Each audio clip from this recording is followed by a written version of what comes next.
大家好啊，歡迎收睇今期嘅財經坦白講，我係阿 No。我係 Cindy。咁上一期其實我哋都有講咗少少 yen 嘅，因為依排個 yen 咧係好突出嘅，因為個跌咗好多好多好多，咁就創咗歷史新高啦前排。咁而家咧，雖然我哋多咗好多人去日本旅行啦，咁因為個 yen 平啊嘛。咁大家都覺得有着數啦，係咪？咁我哋有冇諗過其實日本人要出去係咪調轉咗咧？即係個情況係好得意嘅。最近咧就有新聞咧就話因為佢哋而家係即係5月嗰陣咧係日本嘅黃金週啊，咁佢哋都會有啲旅行嘅計劃啦，無論係佢哋國內嘅旅行定係國外嘅旅行啦。咁日本人咧係好鬼死中意去檀香山嘅，咁咧佢哋就因為yen 其實對美元就跌咗好多嘛。咁就變咗佢哋可以搶到嘅錢又少咗啦，可以 spend 嘅即係可能去旅行嘅消費都會少咗好多啦。咁為咗咧去節省呢個成本咧，咁有一個電視台咧就去訪問啲日本人就話啊，你個篋裏面帶咗啲咩啊咁樣，咁就發現咧好多人咧係會帶杯麵啦、帶水啦、帶呢一啲米啦，其實係一啲對我哋嚟講有少少去旅行帶呢啲嘢好不可思議嘅一啲嘢啦。咁其實就會睇到其實日本人真係即係哇想去旅行嘅心實在太強啦，但係真係冇咩錢咧，即係點都想去下旅行咧，就唯有用呢啲方法去節省呢個成本。咁即係都係幾唔容易啦，咁好似例如佢哋去檀香山咧，佢哋都講咧，其實佢哋個行程可能都係喺沙灘嘅啫，因為喺沙灘咧就係免費嘅，冇咩消費喺入邊，咁都係純粹去享受下，即係可能度下假咁樣嘅啫。喺嗰度躺平啊嘛，冇錯。咁其實有啲數據支撐嘅呢個，其實唔係話今年開始，其實已經喺上年2023年開始咧，日本個旅遊嘅出行嘅人數已經跌咗一半。因為相比即係疫情前係2019年㗎嘛，咁而家2019年嗰個即係23年嘅1至10月啦，係出遊嘅人數係764萬。咁2019年咧，其實係2倍嚟嘅，所以其實真係少咗，起碼少咗一半人出咗去。咁呢個真係，我覺得即係因為個貨幣嘅貶值嘅個原因咧，令到真係好多人唔敢出去旅行啦。同埋就我哋咁樣講咧，就可能大家未必有一個好清晰嘅一個印象，咁我哋不如計一計條數。咁就我哋今年咧10萬 yen 咧係可以唱到港紙嘅4900幾。係。咁如果係上年嘅5月唱咧，你其實可以唱到5800蚊。哇！咁其實係爭咗差唔多成1000蚊啊，3萬 yen 係啦。咁我哋再睇睇嗰個即係 yen 對其他貨幣嗰個情況啦。咁其實好慘嘅，我揾咗12隻貨幣，即係每一隻都係跌嘅，相對每一隻都係跌嘅。咁相對美金跌得最多啦，差唔多跌咗14%啦，Yen。咁泰幣都係一個比較弱勢嘅貨幣啦，咁其實佢對泰幣咧都跌咗5%，所以其實佢去泰國佢都貴咗㗎。或者係無論佢去邊啦，喺周邊嘅國家咁，其實佢都係蝕咗俾即係蝕晒啲匯率啊咁樣，咁其實佢哋去邊都幾唔抵下而家。係啊，其實你諗下，即係平均嚟講，差唔多都多咗1成嘅開支咯，起碼係啦。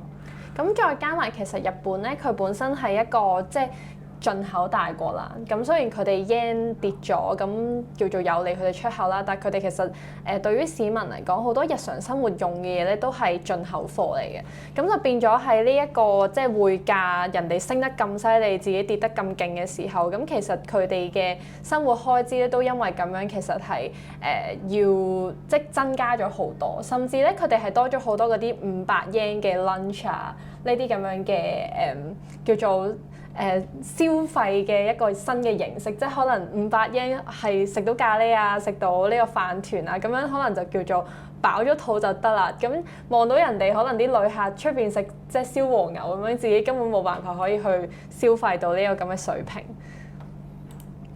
係啦，其實因為咧日本咧嗰個即係佢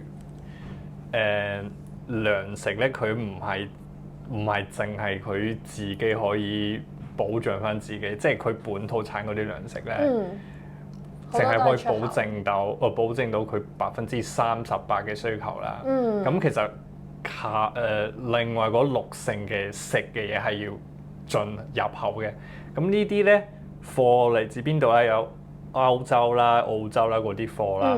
咁其實你即係譬如有啲奶啊，或者係一啲意粉啊嗰啲咧，都貴咗。佢哋最中意食嗰啲嘢。係啊，咁嗰啲都貴咗，即係超市貨價，即係上面嗰個即係嗰啲價錢都差唔多升咗10至20%嘅。咁呢個係上年嘅數據嚟嘅，已經唔知今年可能仲跌到，係啊，仲跌得好犀利啊！所以其實有啲人話咁我唔出去旅行咪得咯？咁定唔係喎？你食嘅嘢已經加咗價啦，因為你唔可以淨係食本土嘢嘅，因為嗰個本土生產嘅嘢都唔夠食嘅，所以係焗住要進口一啲貴嘅嘢啦。同埋歐洲嗰邊都有通脹嘅，咁歐洲嘅通脹其實又係反映到喺個就會輸入翻落佢哋自己度都係。咁其實呢個即係雪上加霜啦，可以講係啦。咁都有見到啦，其實今年咧日本仔嘅叫做加薪嘅幅度咧係即係10幾年嚟係最高嘅，應該加咗成5.25% 啦平均。咁但係其實咧，佢哋喺實際工資上面咧，佢哋係連續22個月咧係下降嘅。咁即係講緊係雖然佢哋加人工啦，但係其實佢哋加嘅人工咧係追唔上佢嘅即係嗰個通脹嗰個幅度啦。咁就變咗雖然聽落去加咗好多，但係其實即係佢哋嘅消費都因為咁樣其實冇辦法 afford 到，都係向下嘅。咁其實我覺得。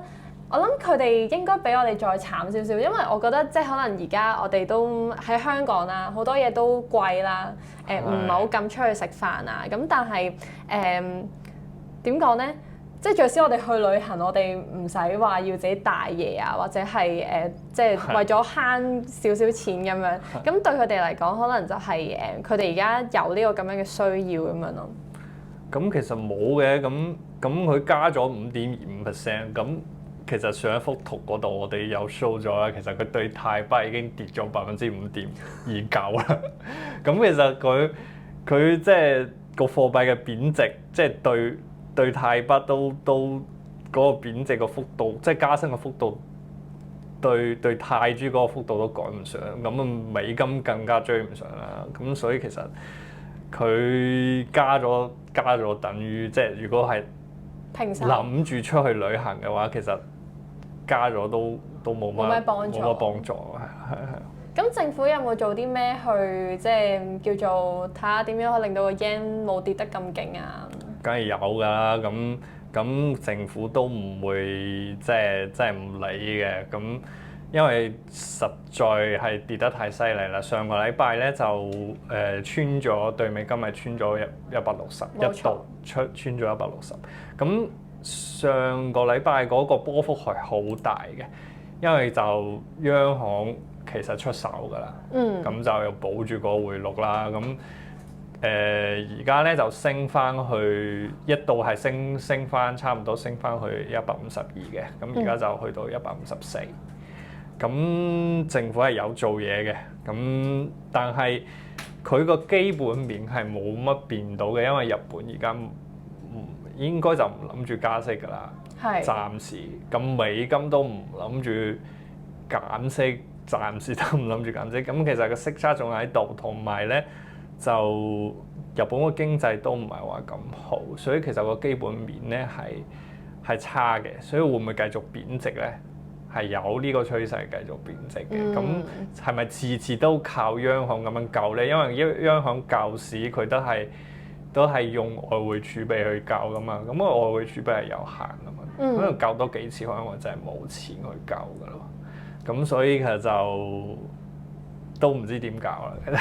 咁你覺得如果作為呢個日本打工仔嘅話，呢啲時候佢哋可以做啲咩可以幫，即係可能叫做冇咁傷啊，或者係幫佢啲資產保值啊咁樣？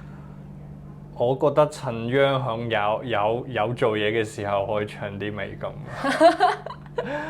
係啊，我可以唱住啲美金先咯。起碼你美金係仲有息收添。咁你個資產配置可以多元化少少。如果淨係揸 yen 嘅話，咁真係都咁你資產真係即係大幅貶值嘅喎。係啊。咁其實貶值咧係咪完全冇利咧？咁又唔係嘅。咁其實某啲企業可能係有啲着數嘅。咁譬如呢啲做外國生意嘅企業，做外國生意嘅企業啦，咁佢哋賣嗰啲嘢，佢賺嘅都係外匯噶嘛。佢賺咗美金，咁佢唱翻 yen 嘅時候，咁咪就升咗值咯。但係又唔一定喎，因為佢有冇必要唱翻 yen 咧，又係另外一個問題。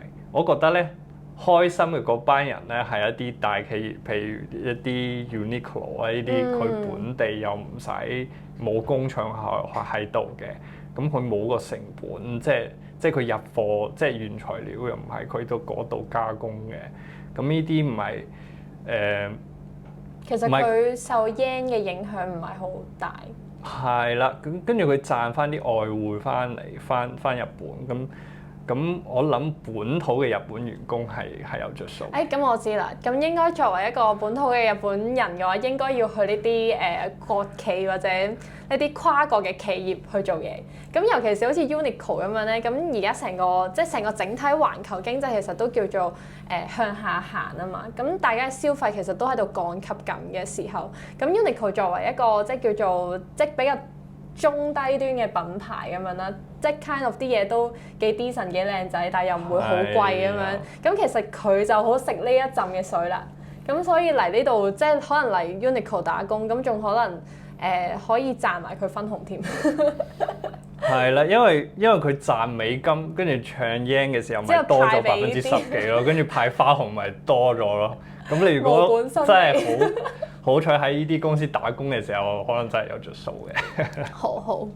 咁對大多數嘅日本人咧，其實係梗係冇着數啦。首先生活成本上升啦，同埋佢因為其他嗰啲中小企業咧，佢啲原材料咧都喺其他地方入口嘅。即係譬如佢喺菲律賓，即係好多日本企業喺菲律賓係有投資嘅，嗰啲原材料啊，或者係啲初級嘅一啲配件啦，咁喺菲律賓嗰度入口嘅。咁其實佢而家對菲律賓嗰個 peso 都跌咗10%幾，咁其實佢個原材料已經加咗價㗎啦。佢賺錢嗰個空間，即係利潤嘅空間，唔係仲低咗咯。因為咁樣可能就即係你要 extra 賺到10%。對於絕大多數嘅即係中小企業嚟講咧，其實跌咁多係冇乜着數嘅。雖然佢即係出口嗰個商品可能有少少競爭力啦，因為佢平啊嘛，咁可能會賣得多啲。但係其實佢原材料已經貴咗嘅時候，其實嗰個利潤空間細咗。其實係大燒咗嘅，所以佢冇乜特別着數。咁個貶值幅度太大嘅話，其實反而係個利潤反而仲低咗。所以咧，今日咧我哋就講咗呢個 yen 貶值對日本人嘅一啲影響啦。咁都同大家睇咗一啲唔同方面嘅嘢啦，譬如日本人出去旅行啦，平時生活方面嘅一啲遇到嘅一啲貶值嘅帶俾佢哋嘅一啲困難啦。咁唔知大家同唔同意我哋嘅分析咧？咁今期就到呢度啦，咁下期我哋再見。拜拜。